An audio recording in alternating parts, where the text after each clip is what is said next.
sanitaire que le président de la République a présidé cet après-midi. En France comme en Europe, la situation sanitaire est, vous le savez, extrêmement tendue, alors que la 5e vague portée par le variant dit Delta est loin d'être terminée, même si elle est moins puissante qu'il y a quelques semaines. Une nouvelle vague déferle sur notre continent avec le variant Omicron, sur lequel Olivier Véran reviendra dans quelques instants. Ce cumul s'est traduit le 24 décembre dernier par le franchissement symbolique de 100 000 cas de contamination quotidien. La tendance sur 7 jours glissants est aujourd'hui à plus de 70 000 cas. Le taux d'incidence nationale est ainsi supérieur à 700, soit au plus haut depuis le début de la crise. Et nous déplorons 122 677 décès dus au virus. Dans nos établissements de santé, le niveau d'hospitalisation continue sa progression, certes à un rythme modéré, mais la situation y demeure particulièrement tendue. D'abord parce que nos soignants sont épuisés, ensuite parce que d'autres pathologies affectent fortement le niveau d'activité. Pour faire face à cette situation, la vaccination reste au cœur de notre stratégie, comme dans celle des États voisins. J'entends bien autour de moi s'élever certaines interrogations. Je suis régulièrement interrogé. Je ne comprends pas, Monsieur le Premier ministre, je suis vacciné, j'ai même reçu mes 3 doses et pourtant j'ai contracté le variant Omicron. Alors, la vaccination ne serait-elle pas efficace? La réponse est claire. Si la vaccination n'empêche en effet ni d'être contaminé, ni de transmettre la maladie, d'abord, elle réduit ce risque d'être contaminé et ce risque de transmettre la maladie. Mais surtout, elle prémunit contre les formes graves de la Covid, et cela reste vrai pour le variant Omicron, surtout lorsque l'on a ces 3 doses ou 2 doses plus la maladie. Donc oui, il est très clair que la vaccination nous protège et que par voie de conséquence, elle protège les autres et elle protège les services de santé soumis à très rude épreuve. Là encore, les faits sont là. Dans tous les services de soins critiques, l'immense majorité des personnes hospitalisées avec des formes graves de la Covid ne sont pas vaccinées ou n'ont pas de couverture vaccinale complète. J'ai parcouru la France des services de réanimation pour dire inlassablement au personnel mon soutien et mon admiration. Et je peux vous dire qu'il n'y a pas photo sur la nature des hospitalisations et des formes graves. Ce sont des personnes non vaccinées ou des malades vaccinés mais atteints de comorbidités graves. L'élément clé décisif est et demeure la vaccination. Voilà pourquoi, comme je vous l'ai dit lors de ma précédente intervention, nous faisons tout pour accélérer et renforcer la vaccination, faire peser la contrainte sur les non-vaccinés, tout en cherchant à aller vers et à convaincre celles et ceux de nos concitoyens qui sont encore très éloignés du système de soins. Nous avons ouvert, sur la base du volontariat, la vaccination aux enfants de 5 à 11 ans, en priorisant ceux d'entre eux par ailleurs atteints d'autres pathologies. Dès demain matin, suivant en cela la recommandation de la Haute Autorité de Santé, il suffira de 3 mois après votre 2e injection, ou votre première si vous avez eu le Covid, pour pouvoir bénéficier de votre rappel. Nous avons réalisé de magnifiques performances collectives en matière de vaccination en ce mois de décembre, y compris avec une reprise salutaire et indispensable des premières injections. Il y a eu un ralentissement pendant cette période de fête, mais nous devons absolument repartir de l'avant. Et je veux à cet égard dire ma reconnaissance et mes remerciements à toutes celles et ceux qui sont fortement mobilisés pour vacciner et aussi pour tester. Je pense bien sûr aux professionnels de santé, tous confondus, avec des pharmaciens d'officine particulièrement sollicités, mais également aux centres de vaccination et à toutes celles et tous ceux qui en assurent la gestion, élus locaux, et notamment les maires, personnels des collectivités territoriales, sapeurs-pompiers, grandes associations caritatives et solidaires, professionnels de santé, souvent retraités, étudiants, bénévoles. Ils forment tous, avec les services de l'État, préfets et agences régionales de santé, éducation nationale, santé au travail et désormais le concours de militaires, une formidable chaîne de solidarité pour vous protéger et répondre à ce défi qui est devant nous, accroître encore et encore la vaccination première, deuxième et troisième dose dans les jours et semaines à venir. Le Conseil des ministres d'aujourd'hui a, dans le même objectif, adopté un projet de loi qui va transformer le pass sanitaire en pass vaccinal. Cela signifie que dans les lieux où ce pass s'applique depuis plusieurs mois, les restaurants, les bars, les musées, les théâtres, les médiathèques, les séminaires et salons, les salles de sport, les enceintes sportives et de spectacle, il faudra justifier d'être vacciné pour pouvoir entrer. La production d'un test ne suffira plus. Cette nouvelle règle, si elle est votée par le Parlement, s'appliquera à compter du 15 janvier prochain. Le projet de loi prévoit également un accroissement des sanctions contre les faux passes. Je veux vous dire combien cette pratique me scandalise, comme Premier ministre bien sûr, mais comme citoyen. C'est beaucoup plus qu'un contournement de la loi républicaine, déjà en soi très condamnable. C'est un acte délibéré de mise en danger d'autrui. Aucune conviction personnelle ne saurait le justifier. Ce n'est pas admissible et nous devons collectivement nous donner les moyens de l'enrayer et de le sanctionner plus lourdement. Au-delà de nos efforts pour préserver et renforcer notre bouclier vaccinal contre le virus et ses différents variants, nous devons aussi adapter nos mesures pour faire face aux deux vagues liées à la fois au Delta et à Omicron, qui nous atteignent au même moment et dont les effets et les risques doivent être analysés au regard d'un critère essentiel, les risques de formes graves et la situation de nos hôpitaux. Comme Olivier Véran le développera dans un instant, ce que nous observons depuis 3 semaines environ en Grande-Bretagne ou au Danemark justifie à la fois prudence et vigilance. Si l'on ne voit pas à ce stade de surcharge hospitalière liée à Omicron, la très forte contagiosité de ce variant, la vitesse à laquelle il se propage, doivent nous conduire au-delà de la priorité vaccinale à prolonger et à amplifier de manière proportionnée nos mesures pour freiner sa circulation, soulager nos services hospitaliers et éviter la désorganisation de notre économie. Nous sommes engagés dans une course contre la montre. Dans le prolongement des dispositions déjà prises, notamment la fermeture des discothèques, nous avons aujourd'hui adopté les mesures complémentaires suivantes qui s'appliqueront à compter de lundi prochain pour une durée de 3 semaines. Pour freiner Omicron, les grands rassemblements seront limités à une jauge de 2000 personnes maximum en intérieur et 5000 personnes maximum en extérieur. Les concerts debout seront interdits. La consommation de boissons et d'aliments sera interdite dans tous les cinémas, les théâtres, les équipements sportifs et les transports collectifs, y compris longue distance. La consommation dans les bars et cafés ne pourra plus se faire seulement debout, mais seulement de manière assise. Pour le réveillon du 31 janvier, je vous renouvelle, en y insistant, les recommandations que j'avais émises le 17 décembre dernier.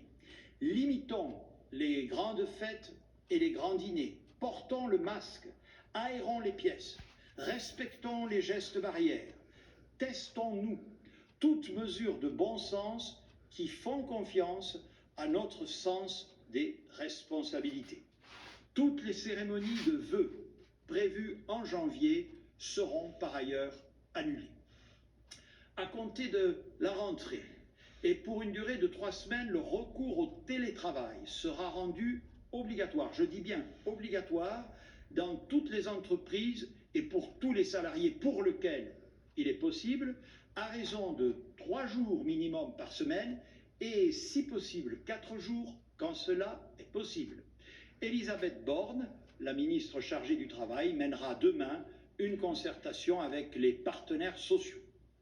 Par ailleurs, l'obligation du masque, déjà partout applicable à l'intérieur, sera étendue et mieux respectée, notamment dans tous les centres-villes. Les préfets adopteront les dispositions correspondantes en lien avec les maires. À ce stade, notre volonté d'adapter nos dispositifs de manière proportionnée nous conduit à écarter toute mesure de couvre-feu. Nous referons le point à l'occasion d'un prochain Conseil de défense convoqué le 5 janvier prochain. De même, s'agissant des établissements d'enseignement, nous resterons dans la ligne que nous nous sommes fixés depuis le début de la pandémie, à savoir de ne les fermer qu'en dernier recours. C'est pour cette raison que nous ne reporterons pas la rentrée, ni ne basculerons les collèges et les lycées en distanciel. De ce point de vue, la communication de ce jour des sociétés savantes de pédiatrie est sans équivoque et va totalement dans ce sens. Bien entendu, nous amplifierons à la rentrée notre politique de surveillance et de dépistage dans les établissements scolaires au vu des données épidémiologiques dans des conditions que vous précisera Olivier Véran. De même, les caractéristiques d'Omicron vont nous conduire, après avis des autorités sanitaires, à ajuster notre doctrine sur la durée d'isolement lorsque vous êtes positif ou lorsque vous êtes cas contact. Nous fixerons ces règles nouvelles d'ici la fin de la semaine, une fois achevées les consultations de nos instances scientifiques. Il s'agira à la fois d'adapter ces durées en fonction du variant et là encore de faire peser une contrainte moindre sur les personnes vaccinées. Les secteurs économiques impactés par les décisions que la situation nous commande de prendre seront indemnisés dans le cadre de concertations qui seront sans délai conduites par le ministre de l'Économie et des Finances, Bruno Le Maire. Enfin, des dispositions spécifiques au territoire d'outre-mer ont été adoptées tout à l'heure par le Conseil des ministres concernant en particulier l'île de la Réunion où l'état d'urgence sanitaire sera déclaré et la Martinique où il sera prolongé. Mes chers concitoyens, j'ai parfaitement conscience de la situation qui est la nôtre. Croyez bien que je la partage. Je comprends que les mesures annoncées, que nous avons voulu, comme toujours, proportionner à la réalité de la situation et à ses évolutions prévisibles, je comprends que ces mesures puissent parfois susciter une forme de ras-le-bol. Mais le président de la République, comme son gouvernement, ne cherche depuis le début de la crise qu'à vous protéger. Nous avons une stratégie dont nous essayons de préserver la cohérence tout en l'adaptant aux évolutions de la pandémie. Priorité à la vaccination, en la complétant de mesures adaptées et évolutives en fonction des vagues et précisément des variants. Faire peser le plus possible la contrainte sur les non-vaccinés. Maintenir autant que faire se peut les écoles ouvertes dans l'intérêt même des enfants et avec des protocoles sanitaires adaptés. Assurer, dans un cadre protecteur, l'exercice du travail et la continuité de la vie de la nation. Tout cela semble un film qui n'en finit pas. Pourtant, quel changement avec la situation d'il y a un an. Il y a un an, jour pour jour, Morissette était la première Française à se faire vacciner. Aujourd'hui, nous sommes, grâce à la mobilisation collective, l'un des peuples les plus vaccinés au monde, donc le mieux protégé. Eh bien, nous devons poursuivre, amplifier ce mouvement pour faire face à la nouvelle vague épidémique. Et le futur texte de loi va nous y aider. Je sais bien que nous devons poursuivre nos efforts dans un combat qui peut parfois sembler sans fin. Mais ce combat, ensemble, par l'esprit de responsabilité et de solidarité, nous le gagnerons. Nous le gagnerons aussi en accroissant notre attention aux pays les plus pauvres. Et la France doit être fière d'être la 3e nation au monde à donner des doses de vaccins à ces pays. Restons mobilisés, restons rassemblés, restons déterminés. Il n'y a pas d'autre voie pour faire face et surmonter cette pandémie.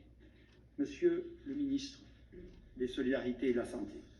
Merci, monsieur le Premier ministre. Mesdames et messieurs, nous faisons face, vous l'avez dit, à 2 vagues simultanées qui sont liées à 2 variants différents et qui nécessitent donc 2 types de mesures différentes mais complémentaires afin de les freiner. Il y a d'abord le variant Delta. On le connaît depuis plusieurs semaines, plusieurs mois dans notre pays. On en connaît les caractéristiques, la dangerosité, ce variant qui a envahi la planète ou presque et qui continue de sévir dans notre pays puisque après avoir une stabilisation du nombre de cas, un pic qui a été atteint vers le début du mois de décembre, si on constate dans certaines régions une diminution des contaminations au variant Delta, dans d'autres, il continue d'augmenter. Et au global, on est sur une forme de plateau haut. Nous n'avons donc pas terminé encore notre combat contre ce variant Delta. Mais alors même que nous menons cette bataille, ce nouveau variant est arrivé, le variant Omicron, en provenance d'Afrique australe. Et c'est un variant qui circule si vite qu'à l'inverse des précédents variants, nous n'avons pas suffisamment de recul en provenance de pays qui auraient été touchés avant nous pour maîtriser totalement les tenants et aboutissants de ce variant. On a néanmoins quelques semaines par rapport à l'Afrique du Sud et une dizaine de jours environ par rapport à l'Angleterre et au Danemark, qui sont les pays les plus touchés. Je le dis, ce variant est en train de traverser toute la planète.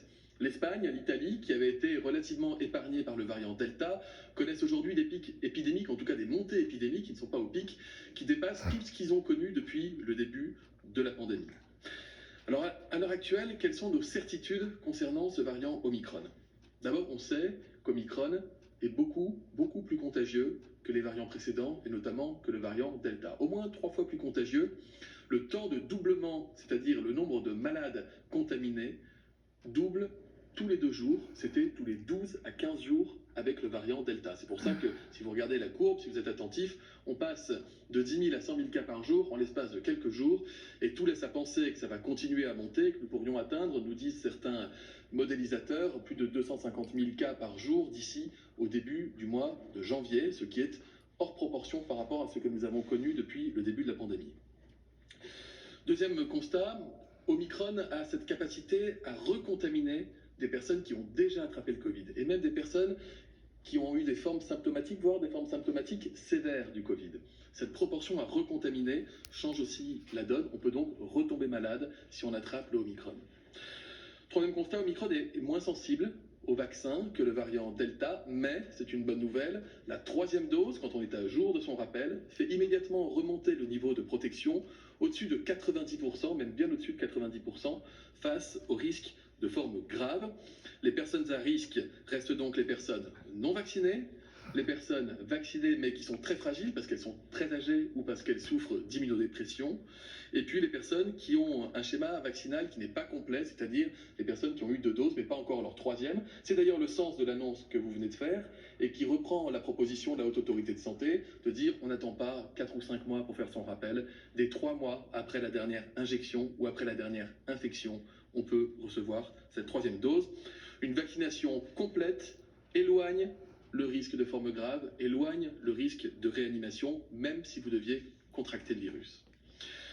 4e et dernier constat, Omicron, parce qu'il contamine vite et fort, il est responsable aujourd'hui de très nombreuses personnes positives, dont certains malades, mais également de très nombreux cas contacts. Et ça représente donc un risque majeur d'absentéisme. On le voit déjà, une hausse très forte des arrêts de travail, ce qui peut avoir un impact sur notre système de soins quand ça touche les soignants. On le constate dans certains pays européens, mais ça peut aussi avoir un impact sur l'activité de nos entreprises et de façon générale sur la vie du pays.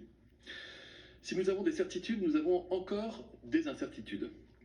D'abord, est-il vrai que Omicron est moins dangereux? C'est la question centrale. Si Omicron était aussi dangereux que Delta, vu sa vitesse de circulation, on comprend qu'il mettrait rapidement en péril tous les systèmes de santé du monde en quelques jours. Mais les études dont nous disposons, en provenance d'Afrique du Sud, en provenance du Danemark, en provenance du Royaume-Uni, semblent montrer Voilà, que vous les avez bien hospitalisations entendu sont le peu ministre nombreuses et pour des le motifs Premier moins ministre graves. et À titre le ministre d'exemple, de les la besoins en Santé. oxygène des malades hospitalisés Voilà. sont moins importants أخوتي et les durées moyennes أخواتاتي اسمعوا. d'hospitalisation sont plus courtes, ce qui est évidemment une très bonne nouvelle si elle devait se Pas confirmer. de Si elle devait couvre-feu se le confirmer, parce qu'il y a 31 encore des بعدا. biais dans ces études, notamment le variant Omicron actuellement dans ces pays contamine surtout des personnes qui sont jeunes. C'est aussi d'ailleurs le cas en France. Et Il on sait faut que les gens faire jeunes très vont très moins très souvent à attention l'hôpital. Or, on حبابي sait خوتي qu'inévitablement, خواتاتي quand mes les jeunes amis. sont touchés par le virus, يلا au bout d'un moment, à ce sont les personnes bientôt.